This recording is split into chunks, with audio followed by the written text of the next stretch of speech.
Hi, today let's make tasty chicken sausage stir fry. This is a very super easy tasty snack when you feel like having something tasty. In a pan, add in oil. Once oil is heated, I've added in chopped garlic, chopped ginger, chopped green chilies. Saute it on a high flame for at least a minute. Don't overcook it and it doesn't need to turn brown. Just for a minute is enough. Next, I've added in chopped onions and capsicum which is chopped in a petal shape, and then toss it on a high flame again. We don't need to overcook it. The crispiness of the onions and the capsicum need to remain.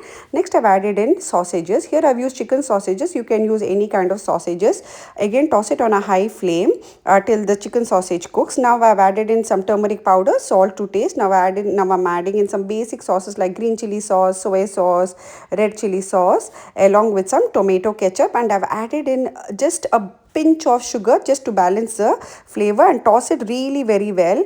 The sausages will get caramelized and it'll get a brown coating. That is the time you know your sausages are beautifully cooked. And finally, garnish it with some fresh coriander leaves. Give it a good mix again. Check for the sauce, and that's it. Your super easy, super crunchy, tasty, spicy chicken sausage stir fry is ready. If you want something to have munch on quick, try this and enjoy. Don't forget to like, share, and subscribe. Enjoy.